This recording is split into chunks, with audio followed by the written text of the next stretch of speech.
Hello there, Steve. How are you going? Hi, good to see you. Good. I'd like to ask about disposal schedules. Well, that's what we call them in Australia, retention schedules. Have you got any advice of bringing these into the 21st century? Because they seem to me to be very episodic. 3 years for this, 5 years for that, 10 years for this, the life of the building plus 5 years for that. It makes I think we've got about 600 retention schedules apply in our council in total. 600 individual schedules apply in our council. Is there a way of doing this that makes more sense, makes it a bit easier? Thanks. If there is, I'd like to know it.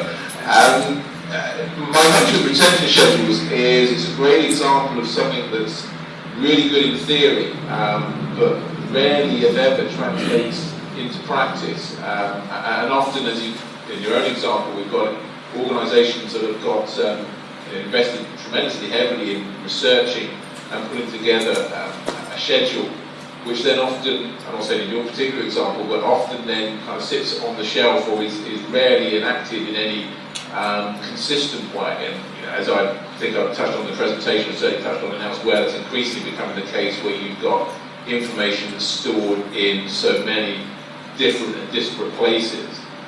And we as records and information professionals suffer also from the fact that IT seems to be going very much in the different directions where we are, where we have an IT culture and a consumer culture that seems to value storing everything, and the message of trying to get over that actually we can't store everything and that we need to manage retention appropriately is becoming a harder and harder sell. The old messages of running out of space and space costing money tend to be hidden costs and harder to convince the average user of than perhaps it was a few years ago. So answers, certainly not. I think it depends very much on the type of environment you work in. And I've worked in a global pharmaceutical company where retention was taken extremely seriously due to the old examples of the smoking gun and just a real need to have a tight grip on what information was stored. And I've also spent a lot of time working in universities where, frankly, there isn't that driver. And indeed, there's perceived to be almost implicitly a wish to hold on to information just in case and for its own sake. And so those drivers are going to change, obviously, according to which sector you're in. And trying to find ways of working with whatever the sort of prevailing culture is, I think, rather than trying to fight against it, is always going to pay dividends. Trying to install a climate of fear where one doesn't really exist because there are no regulators is always going to struggle. But you might be working in an organisation where physical space, electronic space is perceived to be a critical issue. So trying to find what the touchstone is for the organisation might get the user buy-in. And most of the time it's that is the crux of it. Which is why I was saying in the talk that I think you just heard about the need to try and build some of these things into technologies that users are using as the only way of really making it happen. But it's always going to be a tough sell, and I feel one's going to just get tougher and tougher. Okay, another question? Just coming up to the microphone now, Steve. Just mention where you're from. Hey. Just to say where you're from. Oh, hi Steve. I'm Belinda from Macedon Rangers, which is kind of a country council.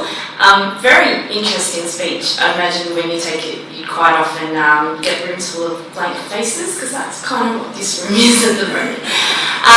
But I also found there was quite a dual nature to your speech. Initially you were talking about the fact that I suppose records managers aren't really relevant at the moment because of the free storage and those kinds of things. But that one day, they will need to come back to us in that storage will become costly, there will be premiums, and all of a sudden it'll be important to know what to keep and what not to keep.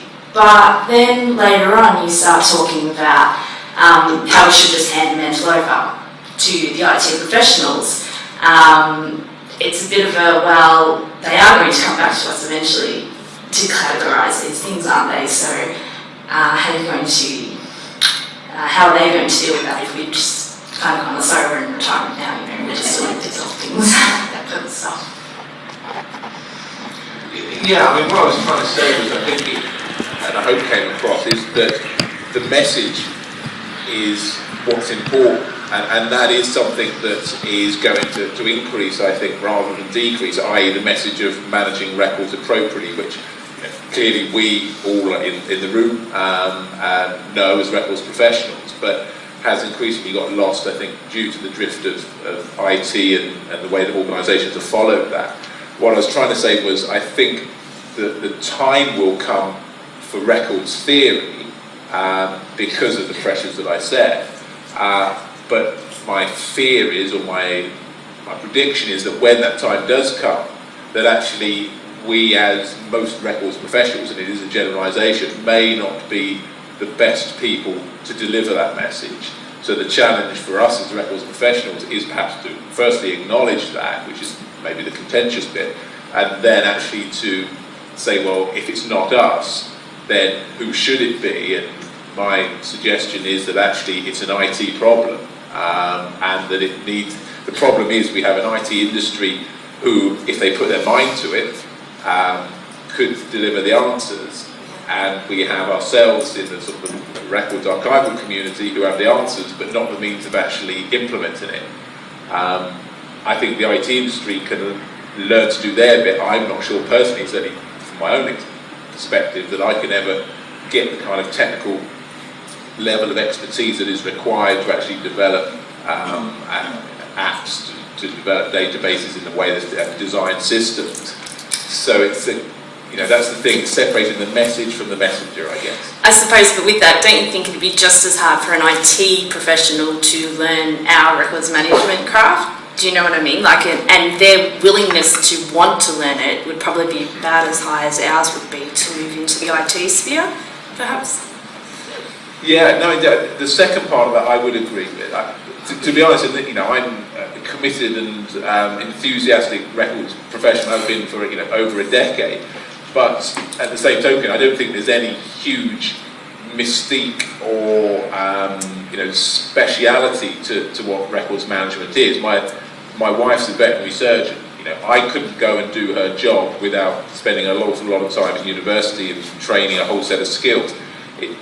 You can train someone to be a records manager much easier, I think, than you can train someone to be a skilled technician. This is not, again, denigrating the profession, but I've always said in a lot of sense it's about being interested in stuff that other people aren't. Like with the previous question, it's about being interested in what to throw away rather than what to keep. And it's that different perspective. I fully agree that the challenge is making the IT industry see it from our side of the fence. That it's not about the new product all the time. It's not about looking forwards but looking back. It's not about just looking at what the new generation of technology can do, but about thinking about the implications of the previous one. And that is the challenge, because that flies in the face of commercial development as much as anything. But that's where I think we should be focusing our efforts. Cool, thanks. Sorry, Steve, just one final question. Just in Victorian councils, when we've mapped their IT systems, a couple of years ago, most of the councils in Victoria had about one core provider who was usually a tier 3 provider in terms of an IT system, and then that system was surrounded by 100 plus different standalone spreadsheets and other sort of databases that weren't connected into the IT system. So trying to have that sort of support for councils to be delivering 100 and something different types of services, and and also those systems being somewhat separated in terms of silos from GIS and records and HR. There would there be an argument to say that we should be trying to, in terms of a longer term direction, trying to elevate the sort of strategic direction for say local government, for example, so that knowledge management say across the whole organisation has some sort of integration and some sort of information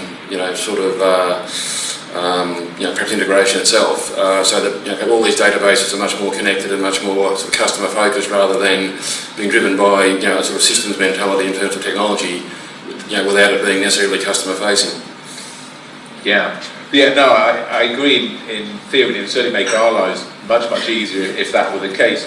funny enough, I was having a conversation just earlier today with a colleague in my day job, kind of about these exact issues, and the truth from the organisation and the user perspective was we're going in exactly the opposite direction, and there's even more diversity, and it's getting even worse because we're not just talking about different databases, but as I mentioned in the presentation, we're talking about different completely disconnected service providers providing very niche products, you know, YouTube versus Google versus Blogger versus whatever, all separate, and trying to find ways of installing some sort of consistent information records management layer on the top of that is even harder than saying, well, we've got 2 or 3 big systems, we've got an Oracle system here, we've got a Microsoft system there, what are we going to put behind it or on top of it?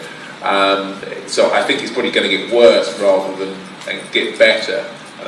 I suspect it's a trend that we can't fight against, because certainly here in the UK, I don't know what's the case in Australia, but we certainly seem to be moving into a situation where it's less what the organisation is dictating and it's more ground up in terms of what individuals or teams of individuals need.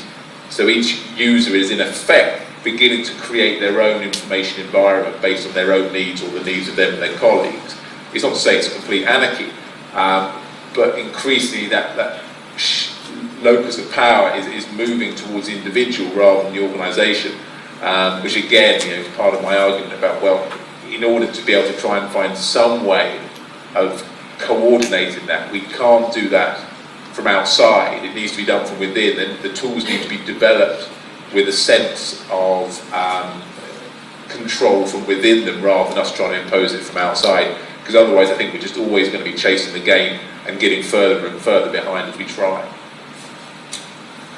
Okay, Steve, look, we might call it quits there. We just apologise for keeping you up so late in England, and we had a sort of 1 hour sort of unexpected delay because of the time difference, but thanks very much, and the presentation was fantastic, as you know, as is the question, so could you please thank Steve Bailey.